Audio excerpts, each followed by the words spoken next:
This is a reading of Shipwreck at the Bottom of the World by Jennifer Armstrong. And this chapter is called Patience, Patience, Patience.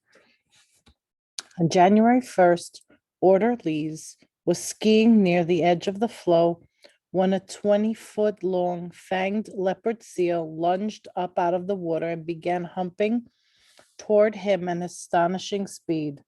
With a terrified yell, Order Lees stumbled across the ice toward camp. Suddenly, the large animal lunged back into the water. As Order Lees had reached the opposite side of the flow, the leopard seal burst up out of the water in front of him, jaws agape. Screaming, Order Lees turned his skis and headed back. His frantic cries brought Wild out of his tent with a rifle, and Wild immediately dropped to one knee, raised the weapon, and began firing. Cursing furiously at Order Lees, the leopard seal now rushed toward Wild, who shot again and again. The animal was only 30 feet away from Wild when it fell at last. The entire crew was breathless. An attack by a leopard seal was not a great way to begin life in the new camp. Everyone knew they were in worse circumstances than they had been even at Ocean Camp. They had fewer provisions and less equipment with them. The ice was growing so soft they often had to crawl on their hands and knees through salt water slush, while hungry beasts that look upon men as a new variety of food cruised through the dark waters just below them. And although there were seals around them for them to hunt, the men grew alarmed when the animals became harder and harder to find. Their food stores were running out. On January 13th, Shackleton announced that most of the dogs would have to be killed. The dogs required a seal a day when the whole crew could survive on one seal for several days. For the time being, the boss would spare Hurley's, Mackin's, and Greenstreet's team in order to return to Ocean Camp for supplies when conditions permitted. The other dogs were taken one by one behind a large block of ice and shot. A gale set in on the 15th, and the winds of more than 70 miles per hour drove them north for 6 days. On the 21st, Wormsley astronomical observations indicated that they had crossed the Arctic Circle. Shackleton celebrated the occasion by issuing an extra round of hot Verol, a powdered drink mix, to all hands. Progress to the north was what they hoped for, and yet some of the men, especially Worsley and Macklin, remained uneasy about the boats. Worsley had little confidence that they could take to the open ocean with only 2 boats, and he pestered Shackleton every day about returning to Ocean Camp for the Stancomb Wills. On January 22nd, Worsley climbed the hillock of ice and saw that the gale had blown them north, had also compacted the ice and blown Ocean Camp closer to their position. Shackleton debated for days. The condition of the pack was miserable for travel, but not likely to get any better. If they were ever to retrieve the 3rd boat, they must do it sooner rather than later. Finally, at the end of the month, he decided to risk a salvage mission. Wild left Patient Camp with 18 men at 1 o'clock in the morning on February 1st. The rest of the crew waited, some of them crying from restlessness, depression, or anxiety. According to Hurley, Ocean Camp presented a forlorn appearance, resembling a deserted Alaskan mining village that had been ransacked by bandits. The men scavenged what they could, loaded the boat, and headed back. At Patience Camp, Shackleton stood watched in a new galley made by wrapping canvas around 4 oars stuck upright in the snow. Green kept the hot potato can stoked. At 11 a.m., Shackleton saw the salvage party returning, and he went out to meet them with a kettle of hot tea. Shortly after noon, Stancomb Wills and some of the remaining stores were safely back in camp. With the exception of Macklin's team, the remaining dogs were shot. Hurley was heartbroken. I said goodbye to my faithful old leader, Shakespeare, with an aching heart. It seemed like murder in cold blood, a trusty pal, but alas, there was no alternative. Food was running short, and the end was inevitable, for the dogs could not have been taken into the boats. And now there was really nothing left to do but wait. The men suffered from a diet that consisted almost all entirely of meat. Constipation and flatulence, or squeaky gut, as the men called it, made them even more uncomfortable than they already were. With no yeast, the flour they could not be made into bread, but instead was baked into heavy, unleavened scones. On top of intestinal problems, the wind made the men's eyes water constantly, and their tears would drip down their noses and form a small icicle, which would break, as you see here in the picture. In the frigid air, moisture from the men's breath froze their whiskers, forming breath icicles.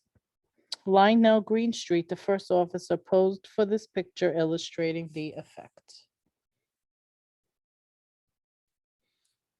Off, tearing a bit of skin at the same time. Dog bites and knife nicks on the men's hands were frequently infected with seal blood, but there was no antibiotics to treat the inflammation.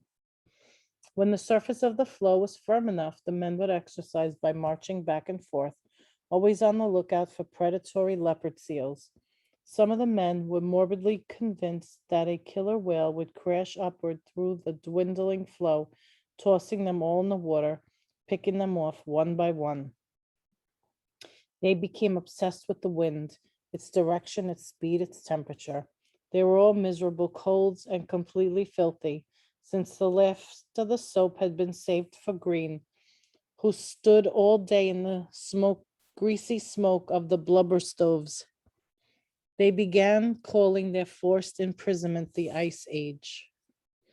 The games and amusements that had passed their time for them on board of Endurance were forgotten. No one had the heart for charades or poetry recitals or comic songs. The monotony was punctuated by meals. Between meals, they waited for the next. They read and reread their small stock of books. Watches were kept for seals if the ice was favorable, a hunting party would go out to kill them. Very often there were no seals. They ate penguins when they could get them. 20 penguins cooked by the fuel of their own skins was a fair daily average, Hurley said later. Young penguins were tasty enough, much like chicken, but the older penguins were difficult to cut with a knife and almost impossible to chew. The worst thing is having to kill them, James wrote in his diary. It seemed such a waste, yet there's nothing else to do. McNish wrote, there is nothing for it but to get in our sleeping bag and smoke away the hunger. The water is dripping from the tent roof, Macklin wrote in his diary. I pray God to give us dry weather soon, for this is misery. I have never seen such depression of spirits as there in this tent. The boss knew how dire their plight was. Almost every night he shouted himself awake from nightmares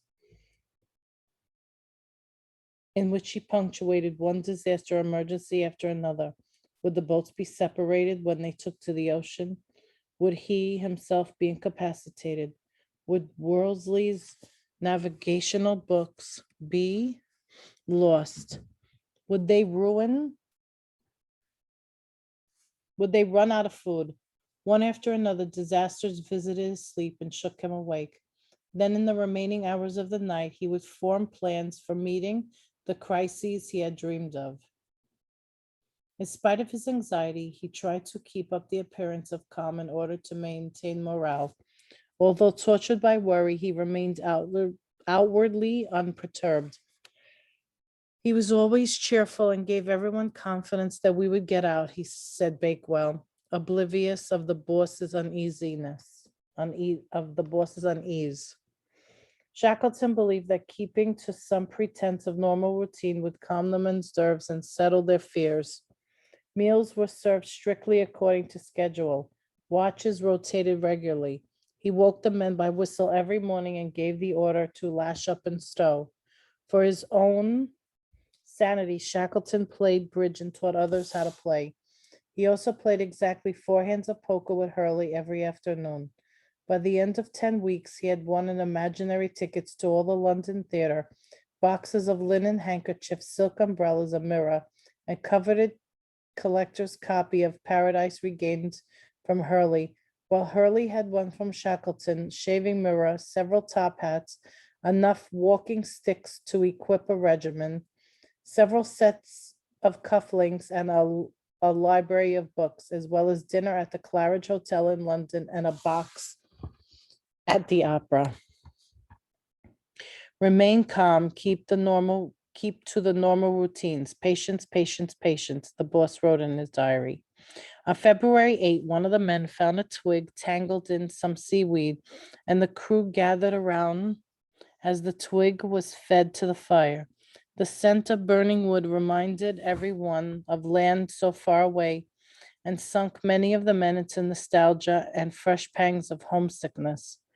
On February 20th, the crew awoke to find that their floe had been invaded by an enormous flock of Adele penguins migrating north. Each man fell to the task of killing as many as he could. With no natural enemies out of the water, penguins were easy to catch. Although the birds did not provide much meat, their skins, lined with a thick layer of fat, made good fuel for the blubber stove. Over the next 2 days, the crew had brought in more than 600 Adelaides. Then the flock moved on, and the ice around Patience Camp was streaked with blood and red penguin guano. The crew continued to wait. The days dragged slowly on, growing shorter as autumn set in. The weather was gray, rainy, cold, and damp. The ice pack continued its slow, enormous revolution north toward the Wendell Sea. When the blubber supply ran alarmingly low, Shackleton reduced the ration of warm drinks to 1 day. All their hopes were now pinned on getting safely to the open ocean before the floe they camped on broke into pieces. If the pack disintegrated too soon, they would be unable to launch the boats and maneuver in the jumble of broken and grinding ice, and unable to find a floe large enough to camp on. Days passes days with very little or nothing to relieve the monotony, Greenstreet wrote in his diary on March 5th.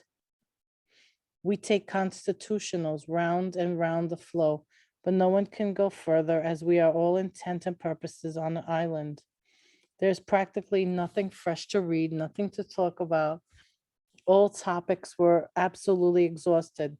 The pack around looks very much as it did 4 or 5 months ago, and with low temperatures we have been getting at night, example 0 and below, the open patches of water get covered with young ice, which is neither fit to go over nor allow the passage of the boats.